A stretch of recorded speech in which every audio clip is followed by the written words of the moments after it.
দাম দিয়াছি মায়ের অশ্রু বনের সম্ভ্রম রে, বলতে কি কেউ পারো তোমরা সে দাম কারো কম রে। কত কুলের কুলাঙ্গনা নাম নিয়াছে বীরাঙ্গনা, দুঃখে বাংলার পদ্মা মেঘনা যমুনা যে উজান বয়। আমি দাম দিয়ে কিনেছি বাংলা, কারুর দানে পাওয়া নয়।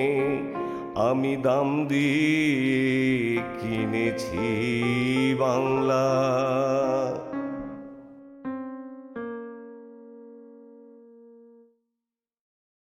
পাঠ করছি কথা সাহিত্যিক ও শিক্ষক ইশরাত তানিয়ার ভূমিজাত গল্পটি। আষাঢ়ের হিমঘোর বাদলায় খালের দিকে যতদূর সম্ভব দৃষ্টি মেলে দিলে পানি আর পানির ওপর আকাশের বিস্তার। দিগন্তরেখায় একটা বিন্দু ভাসে, ধীরে ধীরে স্পষ্ট হয় কলা গাছের ভেলা।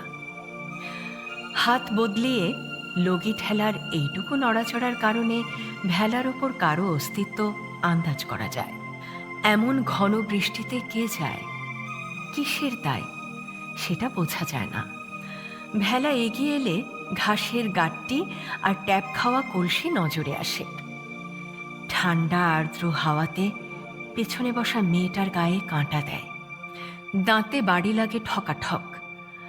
অভ্যাসবশত হাত দিয়ে কপাল থেকে চিবুক পর্যন্ত বারবার পানি মুছে নিলেও অবস্থার বিশেষ হেরফের হয় না। বেশিক্ষণ চোখ খুলে রাখাও যায় না। বৃষ্টির ঝাপটা লেগে একটু পরপরই চোখ বুজে আসে। বাঁশের লগি ঠেলে মেয়েটা ভেলার মুখ ঘোরায়। স্রোতের বিপরীতে সরে যাওয়ায় আবছা আদলও একসময় ফিকে হয়ে আসে। টানা বৃষ্টির মধ্যেই ঘর থেকে বের হয় মনিজা। আর দেরি করা গেল না। বর্ষার পানি পেয়ে শাপলার ডাঁটার মতো অভাবও ফেঁপে ওঠে। গতকাল থেকে পেটের ভেতরে সবকিছু টেনে ধরেছে ক্ষুধা।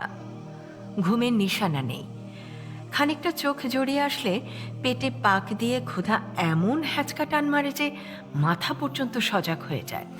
আশপাশের গেরস্থ বাড়িতে মনিজা কাজ করে না, কেউ কাজে নেয়ও না। দূরের গ্রামে অঘ্রাণ মাসে আমন পাকলে মনিজা বাড়া বাঁধতে যায়। মাড়াই করা ধান উঠানে বিছিয়ে পায়ে পায়ে নেড়ে রোদে শুকোয়। মায়ার হাত বুলিয়ে দেয় ঝরঝরে ধানের গায়ে।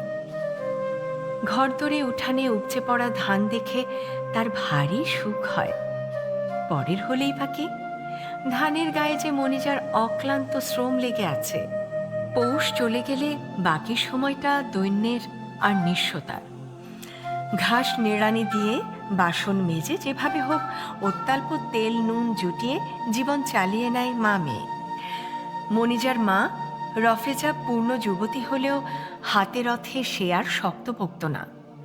শরীরের ওপর দিয়ে যে ধকল গেছে, ওষুধপথ্যহীন আর কতদিন ভালো থাকে। রফেজার কথাবার্তা অসংলগ্ন, প্রায় মাথায় আওলা লেগে যায়। ওর মনোজগৎ সচেতনে অবচেতনে মাখামাখি হয়ে সঠিক ভাবটা প্রকাশ করতে পারে না। সময় নেই অসময় নেই খাল পাড়ে গিয়ে হাঁটাহাঁটি করে।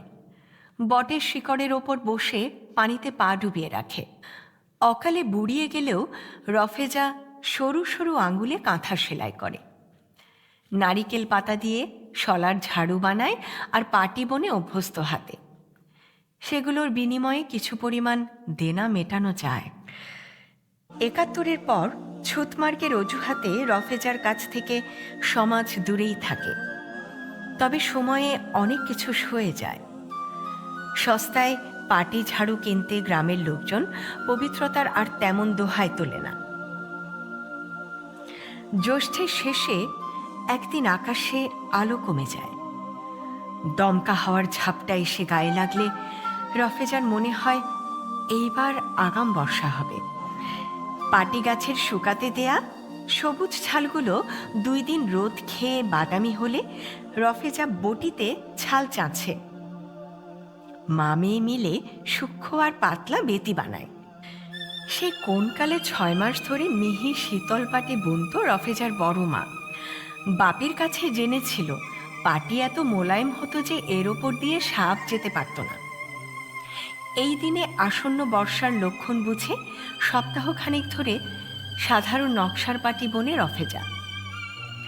আষাঢ়ের ঢল নামার আগেই ওর স্বাদ গ্রন্থির অরুচি বাড়ে, জ্বরে পড়ে শরীর। অসুস্থ মাকে ঘরে রেখে ভেলায় ঘাসের গাঁটটি তোলে মনিজা। অকুল দরিয়ায় ভেসে বেড়ায়। ফসলের ক্ষেত, পথ, ঘাট, মাঠ সব পানির নিচে একাকার। আকাশ ভেঙে যেভাবে মেঘ নেমেছে, কারো উঠান ঝাড়ু দিয়ে 1 মুঠ ভাত পাওয়া যাবে এমন সম্ভাবনা ক্ষীণ। তাই বৃষ্টি মাথায় নিয়েই লম্বা পাতার ধানে ঘাস কেটেছিল রফেজা। পোকামাকড় আর কাদা ঝেড়ে ঘাসগুলো গাঁট করে রেখেছিল। কোমরে সে ঘাসের গাঁটটি আর ডান হাতের খালি কলসি নিয়ে বাম হাতে ভেজা শাড়ি কিছুটা তুলে পাটোয়ারের থই থই পিছল উঠানে টিপে টিপে পা ফেলে মনিজা। হঠাৎ এক মুহূর্তের জন্য থমকে যায়। ভাতের উথলে ওঠা সুগন্ধে ওর শূন্য দর কোকিয়ে ওঠে।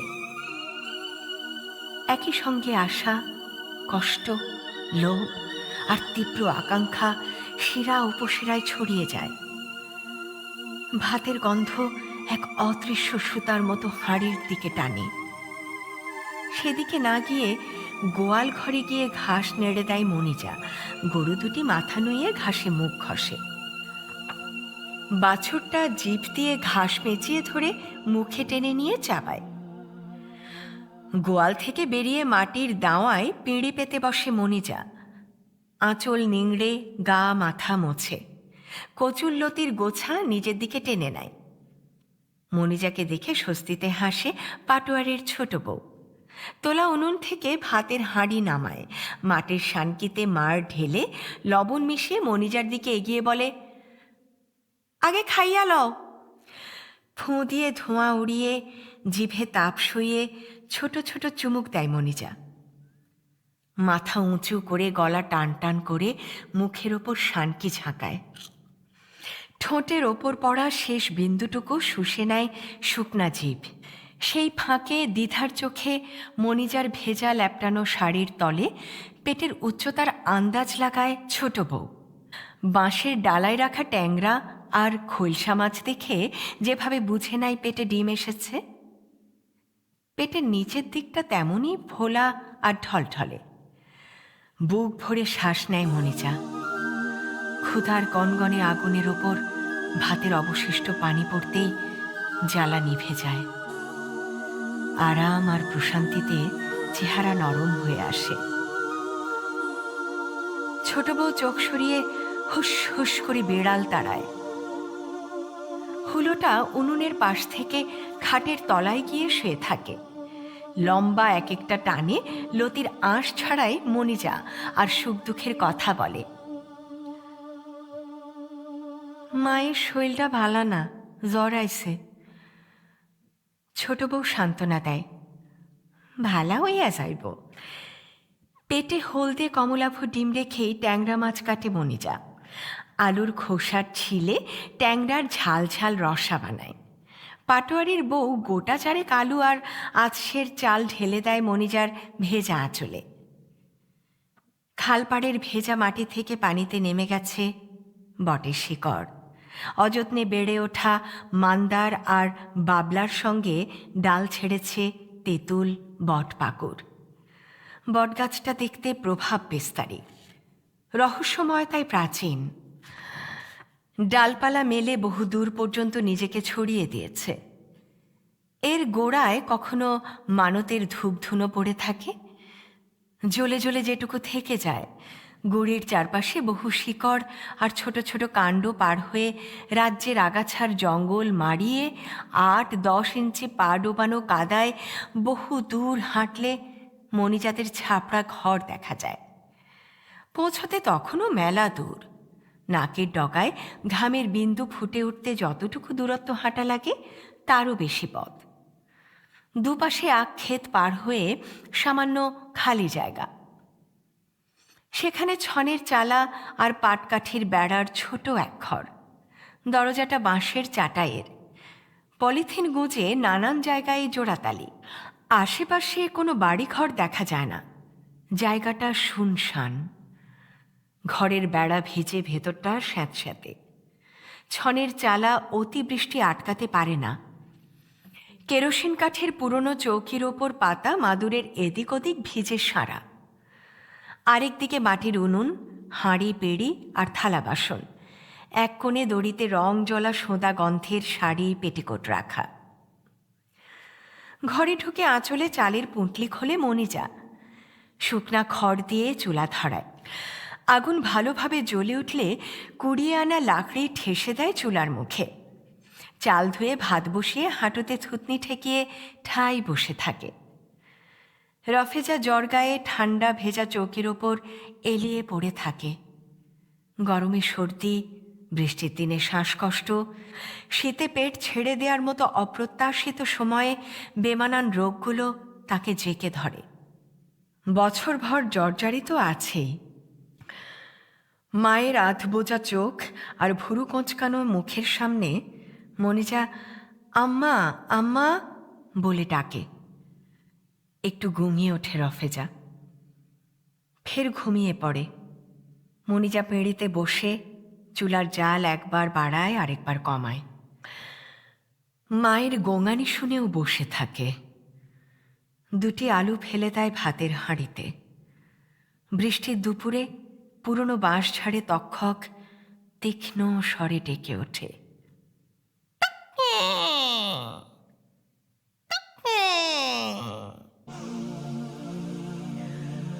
প্রথমে রফেজার তলপেটে চিনচিনে ব্যথা ঝিলিক মারে। কিছুক্ষণ পর প্রচণ্ড ব্যথায় শিওরে উঠে পাশ ফিরতেই প্রস্রাবের মতো রক্তের ধারা ছোটে। বহুদিন আগে রক্ত ঘুরে আষাঢ়ের দিনগুলোর মতো রফেজা দেখে ধোঁয়ার মতো বৃষ্টি, রক্তের মতো বৃষ্টি, আলো আধারের মতো বৃষ্টি। কোত্থেকে শত শত লাশ আসে আর ভেসে যায় খালের পানিতে। কখনো আটকে যায় কচুরি পানায়, আরেকটা লাশ এসে ধাক্কা দিলে ছুটে যায়। লাশগুলো যেন ঢেউতাড়িত হয়ে একই সঙ্গে ভাসতে ভাসতে এসেছে, চলে যাও একসঙ্গে। গ্রামবাসী দল বেঁধে খাল পাড়ে দাঁড়িয়ে দেখে ভাসমান লাশের ওপর শকুনের দল হামলে পড়ে ছিঁড়ে ছিঁড়ে পচা গলা লাশ খায়। রফেজার কল্পনার বাইরে সেই দৃশ্য এত বিভৎস, এত ভয়ানক যে আষাঢ় এলে স্নায়ুর অলিগলি দিয়ে শকুনে শকুনে ছাওয়া আধখাওয়া অকুনতি লাশ চোখের সামনে ভাসে। মায়ের শব্দ শুনে মণিজা এসে দেখে বমি না, মায়ের ঠোঁটের কষ বেয়ে পেটের তিতকুটে পানি গড়ায়। ভেজা ন্যাকড়া দিয়ে সে মায়ের মুখ মুছে দেয়। সেই আষাঢ়ে কুটুমপুরের থমথমে অবস্থার মধ্যেই খালের ওই পাড়ে লাগানো পাটি গাছের গোড়াগুলো কোড়ল ছেড়ে ছেড়ে ঝাড় হয়। রফেজা লাঠির মতো করে কাণ্ড কেটে আটি বাঁধে। কদিন ধরেই দাদি বলে, ও রফু, গাছ আনোস নাকি? আরে নওয়াজের পাটি তো সিরা গেছে। না হলে পাটির এত গরজ রফেজার ছিল না। নামাজের পাটি বুনলে আল্লাহ খুশি হবে, শুধু এই কারণে পাটি তৈরিতে সে কোনো একভাবে শরিক হতে চায়। দূরে 2টি নৌকা ভাসে। মিলিটারিরা নৌকা থেকে কি যেন ফেলছে। ভয় পেয়ে রফেজা আটিগুলো ফেলে দৌড়ে পাট খেতে লুকিয়ে দেখে নৌকা দুটো লাশে ভরা। ভয়ে জমে যায় রফেজা, স্থির হয়ে বসে থাকে। শাড়ি দেখে বোঝা যায় আরেক নৌকায় শুধুই মেয়ে মানুষের লাশ। নড়াচড়ার শক্তি ফিরে পেয়ে এক দৌড়ে বাড়ি ফিরে যায়।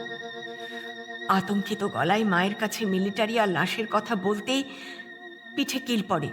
ধিঙ্গি মাইয়া আবার খালপাড়ত গেলেনি, মাইরা টেংরি ভাইয়া দেন। আরেকদিন অবশ্য খালপাড়ে যায়, মাকে না জানিয়ে। সেই বিকালটা ভুলতে পারে না রফেজা। চারপাশ জনমানুষহীন, নির্জনতার ভেতর শুধুই পাখির ডাক আর থুপ থুপ শব্দ। ঘন হয়ে থাকা গাছগাছালির ভেতর আচমকা শফিউল্লাহকে দেখে রফেজার সারা শরীরে বিদ্যুৎ ঝিলিক বয়ে যায়। শ্যামলা মুখটা বেগুনি হয়ে অঢেল লাবণ্য ছড়ায়। এই ছেলের সঙ্গে বিয়ের কথা পাকা করে এসেছে রফেজার বাপ। হঠাৎ মুখ ঘুরিয়ে বটগাছের পেছনে দাঁড়িয়ে থাকে রফেজা, দু হাতের পাতায় মুখ ঢাকে। কিছুক্ষণ পর ধাতস্থ হয়ে উঁকি দিয়ে দেখে শফিউল্লাহ উধাও। হাওয়ায় আশেপাশের ডালগুলো শুধু দোলে, পাতা কাঁপে। সূর্যের লালচে আভা নিভে আসে প্রায়। সাদা হাঁসগুলো পাড়ে উঠে এসে গা ঝাড়ে আর অজস্র পানির কণা বাতাসে ভাসে। বাড়ি ফিরে ডালপালার ভেতর দিয়ে আবছা অন্ধকারে মেশা এক ঝলক শফিউল্লাহকে কি করতে দেখেছিল সেটা মনে করার চেষ্টায় রফেজা বিকালের দৃশ্যগুলো ভাবতে থাকে। যদিও মনে করতে পারে না সত্যি শফিউল্লাহ ব্যাগের ভেতর বন্দুক ভরে বটগাছের নিচে পুঁতে রেখেছিল কিনা। ট্রানজিস্টার চড় চাপড় দিয়ে খবর শুনে বাপ বলে, ইয়া হিয়া শয়তানের চেয়ে খারাপ। ইলেকশনে হাইরা গেল, ক্ষমতা ছাড়ল না, শেষমেশ শেখ সাহেবই পাকিস্তানের প্রধানমন্ত্রী হইব। বাপের কথা যে ভুল ছিল সেটা বোঝা যায় সন্ধ্যাবেলা, যখন পাকিস্তানের দুশ্মনদের মারার জন্য কুটুমপুর বাজারে বৃষ্টির মতো গোলাগুলি শুরু হয়। অবিরাম বৃষ্টির সঙ্গে গুলির শব্দ মিশে গ্রামবাসীর মনে বজ্রপাতের বিভ্রান্তি ঘটায়। বয়োজ্যেষ্ঠ কারো মনে সহিংস দাঙ্গার স্মৃতি জাগে। শুধু রফেজার বাপের কপালের রেখা আরও বেশি গাঢ় হয়ে যায় দুশ্চিন্তায়। শফিউল্লাহর মুক্তি ফৌজে যোগ দেওয়ার কথা জানার পর থেকে সামান্য শব্দ হলেই তার বুকের ভেতর ধরফরানি বেড়ে যায়। সকালের আকাশে আষাঢ়ের রোদ, বৃষ্টি নেই, থম ধরে আছে চারপাশটা। অনেকটা দূরে জল কাদায় চাকা ডুবিয়ে মিলিটারির দুটো গাঢ় সবুজ জিপ গাড়ি চলে যায় বাজারের দিকে। সবুজ জিপের ওপর সাদা রঙে ইংরেজি আর উর্দুতে লেখা পাক আর্মি। হাঁফ ছেড়ে দক্ষিণের জানালার পাল্লাটা খুলে দেয় রফেজা। দুপুরে বৃষ্টি ধরে গেলেও ঘরের ভেতরটাই গুমোট গরম। ঘাড়ের কাছে আঁচল সামান্য আলগা করে তালপাখা ঘুরিয়ে হাওয়া খাওয়ার সময় শোনে দরজায় কে যেন ধাক্কা দেয়। ভাত খাওয়ার জন্য দাদি ডাকে হয়তো। রফেজা দরজা খুলে দেখে জনাতিনেক লোক অশুভ ছায়ার মতো দাঁড়িয়ে। মুহূর্তকালের মধ্যে ওর মনে কো ডাক ডাকে। দরজা আটকাতে গিয়েও পারে না।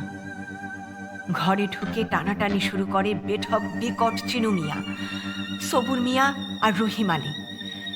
এদের পেছন পেছন মিলিটারি ঘরে ঢুকে পড়ে। হইচই শুনে রফেজার বাপ দক্ষিণ ঘরে এসে দেখে মেয়ের পরনে শাড়ি নেই। চিনু মিয়ার থামের মতো পা ধরে কাকুতি মিনতি করে, মাইয়াডারে সাইরা দেন। আছাড়ি পাছাড়ি খেয়ে লুটিয়ে পড়ে রাফেজার মা কাঁদে। মিলিটারির বুটের সজোর লাথিকে ছিটকে পড়ে ধানের টোলার ওপর। বাপের মাথায় বন্দুক ধরে একজন। যে বাপ কখনো মেয়ের গায়ে হাত তোলে না, সে বাপের চোখের সামনে মেয়েকে ধাক্কা দিয়ে বিছানায় ফেলে শুইয়ে দেয় মিলিটারি। দুহাত চেপে ধরে রাখে চিনু মিয়া। তীক্ষ্ণ ব্যথায় রফেজা এমন চিৎকার করে, কাঁদে, গোঙায়, যেন ওর তলপেটের নিচে ধারালো চাকুর ফলা বিঁধল। মিলিটারিরা বেপরোয়া গুলি চালিয়ে বাড়িঘর জ্বালিয়ে ক্যাম্পের দিকে সরে যায়। আগুনের শিখা ক্রূর উন্মত্ততায় আকাশ স্পর্শ করে, আক্রোশে হিস হিস করে। যাওয়ার সময় মিলিটারিরা টেনে হিঁচড়ে প্রায় সংজ্ঞাহীন রফেজাকে জিপে তোলে। ক্যানভাস কাপড়ের খাকি ছাউনির তলে দুটো মুখোমুখি সিটের নিচে সে লতপতে কাদার মতো পড়ে থাকে। ভস্মীভূত কুটুমপুরে যে যাকে সামনে পায় ফিসফিসিয়ে বলে, পালাও পালাও। বলতে বলতে নারী পুরুষ যেখানে পারে দৌড়ে পালায়। এতদিন যুদ্ধ ছিল পলাপলি খেলার মতো। মিলিটারি আসছে শুনে সংসারের মালামাল, ধান শস্য, হাঁড়ি কুড়ি, কাপড় চোপড়, এমনকি সামনে রাখা ভাতের থালা অমনি রেখেই পালাতে হতো। এখন ঘর দোর পুড়ে ছাই, আধ পোড়া নড়বড়ে খুঁটি।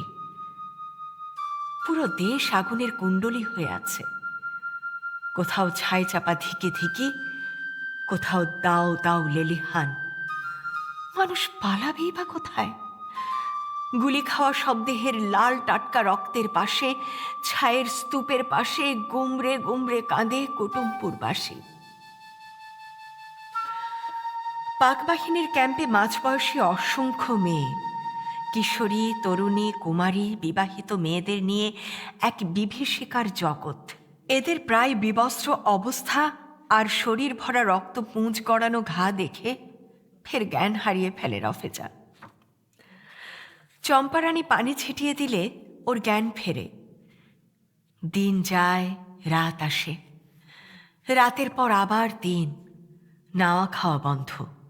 একদিনের জন্য পাক সেনাদের নোংরা গালিগালাজ, বিকৃত উল্লাস আর অত্যাচারের থামাথামি নেই। বিরতিহীনভাবে সারা জীবনের খায়েশ পুরায় রাজাকার চিনু মিয়া আর পাকিস্তানি সেনারা। বিহারি এক কসাইও ঘ্যাস ঘ্যাস করে আকাম শুরু করে, থামেই না। রফেজার মনে হয় আল্লাহর দুনিয়াতে কিয়ামত এমনই। চম্পারানী ধমনী ছিঁড়ে নিজের রক্তের ভেতর মরে ন্যাংটো হয়ে পড়ে থাকে। বেঁচে ছিল যখন, বন্দুক কুঁদে কুঁদে ওর হাতের পায়ের হাড় গুঁড়া গুঁড়া করে দিয়েছিল মিলিটারিরা। এটাই নাকি যুদ্ধ? গরু জবাইয়ের মতো চারপাশে রক্তের ফিনকি ছোটে। মেয়ে মানুষের শরীরে বুঝি এত রক্ত? মাংস আর রক্তের আষ্টে গন্ধ বদ্ধ ঘরে ঘুরপাক খায়। হা হা করে হাসে পাক সেনারা, আর রফেজার মুখ ভরে প্রস্রাব করে। শরীর যখন বিদ্ধ হতে থাকে পাক সেনার পুরুষ দণ্ডে, আরেকজন বুকের ওপর দুই পা দিয়ে দাঁড়ায়। স্তন মারিয়ে দিলে রফেজার ফুসফুসের বাতাস বেরিয়ে আসে। এত নির্মম বিভৎসতা, এ তো যে অসহ্য। নিজের গায়ের মাংস নিজেই ছিঁড়ে ফেলতে পারলে হয়তো রফেজার নিষ্কৃতি হতো। স্মৃতি ফুরায় না, তাই দৃশ্যগুলো অন্তহীন। স্বপ্ন রক্তে মাখামাখি, চ্যাটচেটে, কখনো বা জলের মতো তরল, কুলোপ্লাবী। কিভাবে ক্যাম্প থেকে ছাড়া পেল রফেজা মনে করতে পারে না। আচ্ছন্ন হয়ে এক মাঠের ওপর সে দিক দিশাহীন হাঁটছে, এটুকুই মনে পড়ে। সামনে পেছনে দুই চোখ যত দূরে যায় ধুধু তেপান্তর, শুরু শেষ বোধের অগম্য। বাপমার ঘরে জায়গা জুটেছিল রফেজার। পেটে বাচ্চা দেখে বাপ তাড়িয়ে দিল। কোথায় যাওয়া যায়, কার কাছে? ঘুমের ঘোরে দৃশ্য আবার বদলে যায়। একলা সর্বশান্ত যুবতী রফেজা নিঝুম রাতে হাঁটতে থাকে পোয়াতি শরীর টেনে। সে যেন কুটুমপুর গ্রামের কেউ না, তাকে কেউ চেনে না। এই যুদ্ধ কি রফেজা বুঝে উঠতে পারে না। তার জীবনে ৭১ এক দুর্ভাগ্যের নাম। সমাজ ন্যায়ও না, একেবারে ফেলেও দেয় না। রেখে দেওয়ার সুবিধা এই, যখন যার প্রয়োজন রফেজার শরীরটাকে ব্যবহার করতে পারে। খালের ওপারে গভীর ঘন বনের ভেতর সভ্যতার চিহ্নহীন কোনো এক প্রান্তে ছাপড়া তুলে দিল গ্রামের লোকজন। পাটখড়ের বেড়ার ছনের ঘর, এ যেন বেঁচে থাকাও না, মরে যাওয়াও না। এই জনপদে কাউকে আর আপন লাগে না। রফেজার অতীত হারিয়ে গেছে, চোখের সামনে বর্তমান এক জিজ্ঞাসা হয়ে আছে। অনভিজ্ঞ হাতে পাটি বুনে শলার ঝাড়ু বানিয়ে রফেজার ছাপড়াতে ধীরে ধীরে হাঁড়ি আসে, সামান্য চাল আসে, সেটাও অনিয়মিত। অপবিত্র শরীরে কোনো কিছুতে হাত দিলে সেটা নাপাক হয়ে যায়। এই বিশ্বাসে মানুষ রফেজার হাতের ছোঁয়া লাগা যে কোনো কিছু এড়িয়ে যায়। একটা ভিখারিও তার হাতে দেয়া পানি খায় না। পাটি আর শলার ঝাড়ু পড়ে থাকে। বেচা বিক্রি বন্ধ। রফেজাকে স্পর্শ করলে কোনো পুরুষ অপবিত্র হয় না, কিন্তু রফেজার ছুঁয়ে দেয়া সব কিছুই অস্পৃশ্য। নিজের শরীরের দিকে তাকিয়ে তাজ্জব হয়ে যায় রফেজা। শাকপাতা কুড়িয়ে সে ক্ষুধা মেটায়, তবু ধেয়ে ধেয়ে করে বাড়ন্ত ক্ষুধা পেট থেকে গলা বেয়ে মাথায় চড়ে যায়। রফেজা লেবু পাতা খায়, মাটির হাঁড়ির ভাঙা টুকরা আর কয়লা খায়, পেটের ভেতর সন্তানের হৃৎপিণ্ডের লাভ ডুব শোনে। আশ্বিনের নির্মেঘ আকাশে চাঁদ উঠলে পেটের পানি ভাঙে। পূর্ণিমার আলোয় সে পানিরেখা মাটির ওপর দেশের ভৌগোলিক সীমার সাংকেতিক চিহ্নের মতো হয়ে যায়। মাটি শুষে নেয়ার আগেই রফেজা সেদিকে একবার তাকায়। তীব্র ব্যথার গোঙানিতে আসমান আর জমিন থর থর কাঁপে। রফেজা লম্বা লম্বা শ্বাস নেয়। জরায়ুর মুখ প্রশস্ত হলে মায়ের পেট থেকে মেয়ে দুনিয়ার মাটি স্পর্শ করে। বাঁশের কঞ্চি দিয়ে নাড়ি কেটে মেয়েকে পাশে রেখে দেয় রফেজা। মেয়ের মুখের দিকে তাকায় না। এই শয়তানের গোড়া নষ্টের মূলের জন্যই সে লানতের জীবন টেনে চলছে। তবু মেয়ের ফুসফুস চেরা কান্নায়, মা আর মেয়ের সম্পর্কের মিথস্ক্রিয়ায় অনাকাঙ্ক্ষিত সন্তানের দিকে তাকায় রফেজা। মেয়ের গালে হাত বুলিয়ে দেয়, বুকে তুলে জড়িয়ে ধরে রাখে। দুধে স্ফীত বুক টনটনায়। মাথাটা নিচু করে সদ্যজাত মেয়ের দিকে কি রকম করে যে চেয়ে থাকে। ফিস ফিস করে ডাকে, মনি রে, ও মনি। অনাদরে ফোটা বুনো পুটুস ফুলের মতোই মনিজা বেড়ে ওঠে। 5-6 বছরের শিশু হলেও কোথাও একটা অসঙ্গতি টের পায়, কিন্তু বলতে পারে না। মায়ের মতোই স্বপ্ন দেখে। ঘুমের ভেতর তৈরি দৃশ্যগুলো ধোঁয়া ধোঁয়া, অনুভূতিগুলো জীবন্ত আর ঘটনাগুলো খাপছাড়া। বাবা নতুন জামা নিয়ে আসে, নীল আর হলুদ ফুলের ছাপা। বাবার 2 হাত ভরা উপহার। মনিজাকে চেনে না, তাই এদিক সেদিক ঘুরে ফিরে তাকিয়ে খোঁজে। মুখে লজেন্সের স্বাদ পায় মনিজা। বাবার হাত ধরে ঘুরে ঘুরে কুটুমপুরের খ্যারের পাড়া মাঠ ঘাট জলাভূমি দেখায়, আর খালপাড়ের ধূসর বাদামি মস্তপানা বটগাছটা চেনায়। যে স্কুল ঘরের বারান্দায় সে কোনোদিন পা রাখতে পারেনি, সেই স্কুলের বেঞ্চিতে গিয়ে বসে বাবাকে পাশে নিয়ে। ছায়ের গাদায় শুয়ে থাকা লালিকে চিনিয়ে দেয়, ঘুরিয়ে আনে সেই সব বাড়ির ভেতর থেকে যারা দূর দূর করে উঠান থেকে তাড়িয়ে দিয়েছিল মনিজাকে। এই রেশ কাটতে না কাটতেই মনিজা ভাবে, বাবা কই? বাবার অস্পষ্ট মুখটা সে মনে করার চেষ্টা করে, পারে না। মানুষ মিলিটারির সাও বলে মনিজাকে বিদ্রূপ করে, আর ওর জীবনটা দিন দিন নিষ্ঠুর ঝাঁঝালো হয়ে যায়। মাকে জিজ্ঞেস করে মনিজা, মিলিটারির সাও মানে কি? এলো চুলে ঘরের খুঁটিতে হেলান দিয়ে দাঁড়িয়ে থাকে রফেজা। ওর চোখ দুটো ভেসে যায়, আত্মা ফাটিয়ে ভেতরটা কাঁদতে থাকে। মেয়ের সামনে থেকে সরে গিয়ে পাটি বুনতে বসে। দড়িতে মেলে দেয়া কাপড় আনতে বেরিয়ে যায়। কখনো এ প্রশ্নের উত্তরে মণিজা কেন লাকড়ি কুড়াতে যায়নি সেই অপরাধে মেয়ের চুলের মুঠি ধরে চৌকির ওপর আছড়ে ফেলে রফেজা। মণিজা হাতে পায়ে ব্যথা পায়, কাঁদে। মণিজার মনে হয় এ প্রশ্নের উত্তর মা জানে না। রফেজাও কাঁদে আর মেয়েকে বুকের মধ্যে নিয়ে ব্যথায় হাত বুলিয়ে দেয়। যে জন্মদাতাকে মণিজা চেনে না, সেই বাপ তুলে মানুষ গালাগালি করলে ওদের দিকে থুতু ছিটিয়ে সে পালিয়ে যায়। কেউ বলে দেয় না। সময় গড়িয়ে গেলে মণিজা নিজেই বুঝে ফেলে মানুষের ভেতরে ঘৃণার বিষ বুদবুদ থেকে উপেক্ষা জন্মায়। জীবনের ক্ষত মানুষ দেখতে পায় বলে উপহাসের নুন ছিটিয়ে দেয়। বাবা শব্দটাকে এক প্রকার ঘৃণায় করে মণিজা। এমন জন্ম না হলেই ভালো হতো। পরক্ষণে মনে হয় হতভাগ্য মা অন্যের পাপ ধারণ করে গেল শুধু। মণিজার বাবা যে কে, কি তার নাম, মা নিজেই জানে না। এটাই সত্য এবং একই সঙ্গে নির্মম। আরও এক সত্য হল, মা ছাড়া জগতে মণিজার আপন বলে কেউ নেই।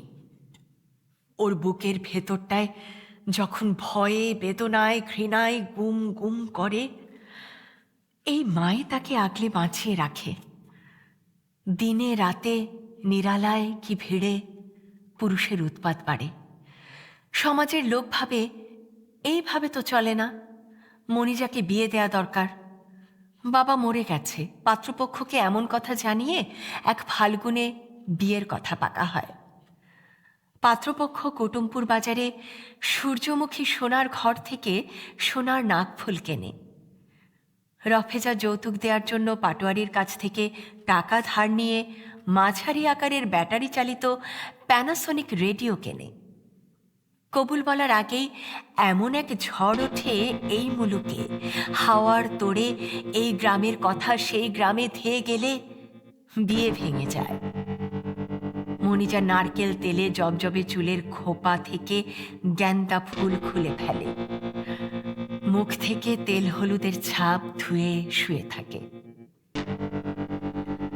রফেজা বিশাল বটগাছটার আশেপাশে ঘুরে ঘুরে বেড় করে।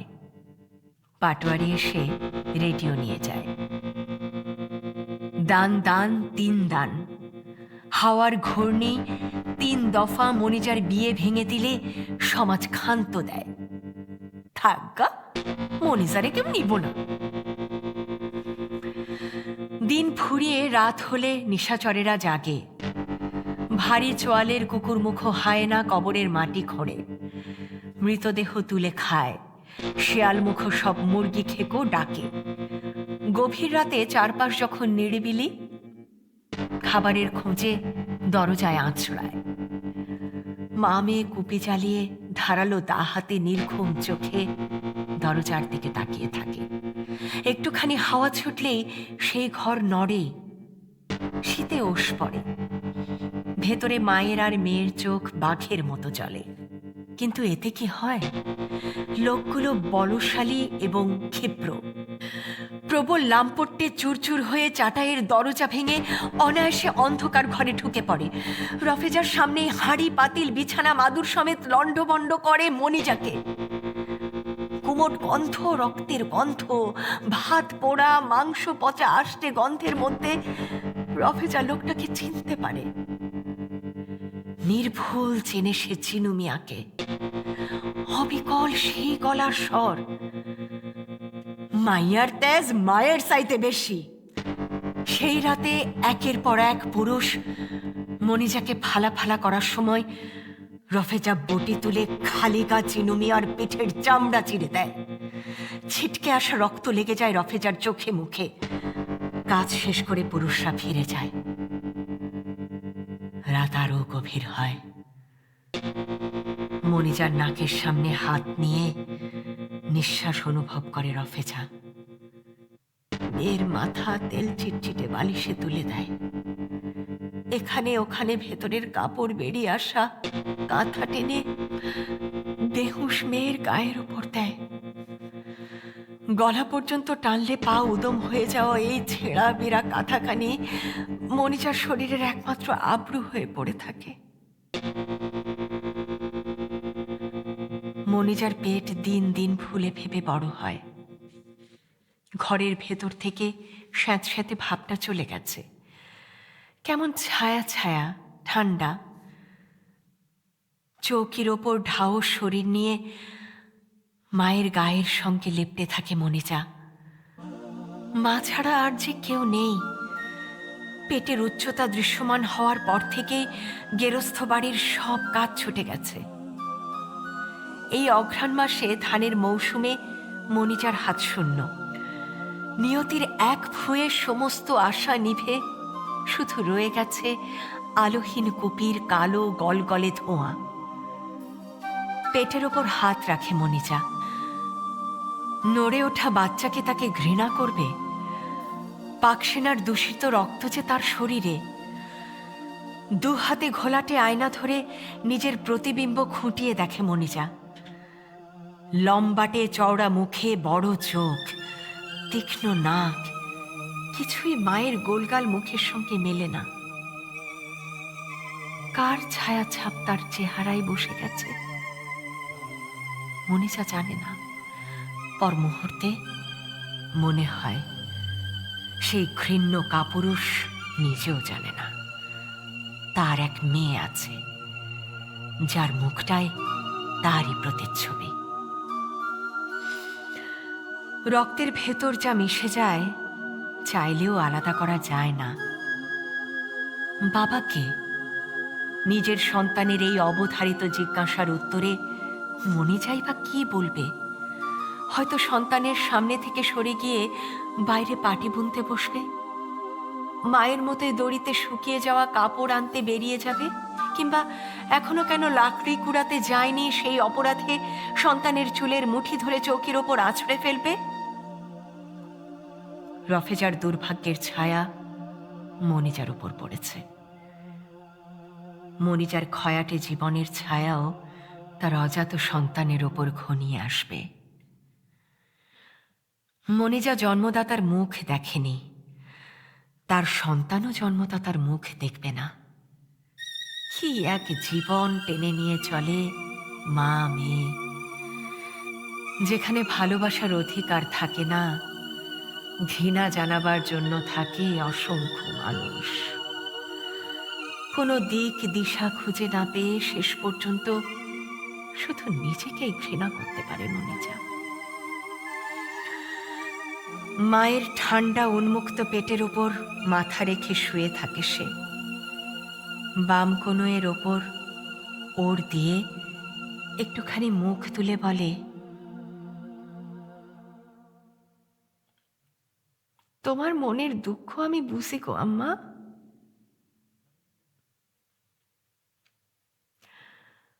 মনিজার আত্মা থেকে বের হওয়া শব্দগুলো আক্ষরিক অর্থেই মায়ের পেটের ত্বকের উপর আছড়ে পড়ে মৃদু কাঁপন তোলে।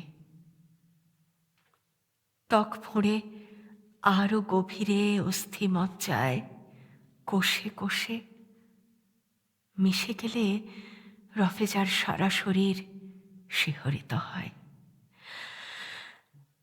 এমন কাঁপুনি লাগে শরীরের ভেতর, যেন জ্বর এসেছে। মায়ের কথা মতো ভরা শরীর নিয়ে মাটিগোলা পানিতে ভেজানো ন্যাকড়া দিয়ে ছাপড়ার মেঝে লেপে মনিজা। মাটির ঘ্রাণ শোকে প্রাণ ভরে। এই মাটি থেকেই তাদের উদ্ভব। এই দেশে জন্মানোর ঋণ ওরা মা মেয়ে শোধ করেছে অশ্রু, রক্ত, মাংস, সম্ভ্রম মাটির সঙ্গে মিশিয়ে দিয়ে।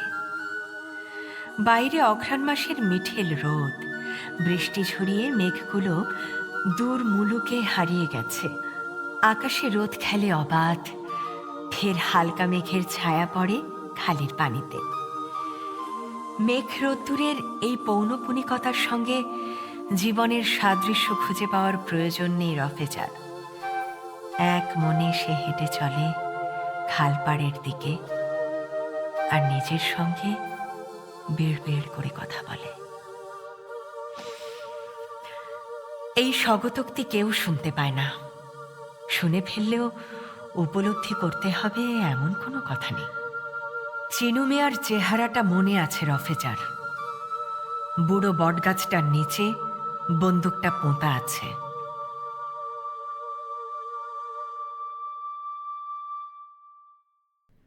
রোদন ও আগুনের অক্ষর কিশোর ও তরুণদের উপযোগী একটি গল্পগ্রন্থ। এতে স্থান পেয়েছে ৪৫ জন লেখকের গল্প, যাদের মধ্যে রয়েছেন শিক্ষক, সাংবাদিক, প্রকৌশলী, গবেষক এবং নানা পেশায় যুক্ত সৃষ্টিশীল মানুষ।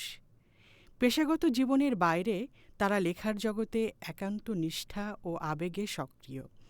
সামাজিক যোগাযোগ মাধ্যমেও তাদের অনেকেই পরিচিত মুখ। এদের মধ্যে বহুজন পেয়েছেন রাষ্ট্রীয় ও সাহিত্যিক স্বীকৃতি। এই গ্রন্থ ৭১-এর মহান মুক্তিযুদ্ধের সময়কার এক নীরব আর্তনাদের দলিল, যা বছরের পর বছর উপেক্ষিত থেকেছে।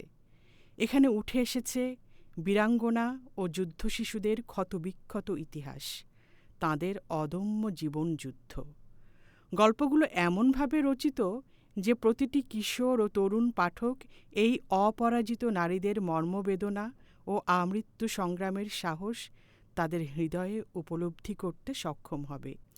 এই ইতিহাস নির্ভর গল্পগুলো কেবল অতীত স্মরণ নয়, বরং আগামী প্রজন্মের কাছে দায়িত্বের আহ্বান। প্রকৃত ইতিহাসকে ধারণ ও লালন করে তারা দেশ গড়ার কাজে প্রত্যয়ী হবে, সেটাই আমাদের প্রত্যাশা।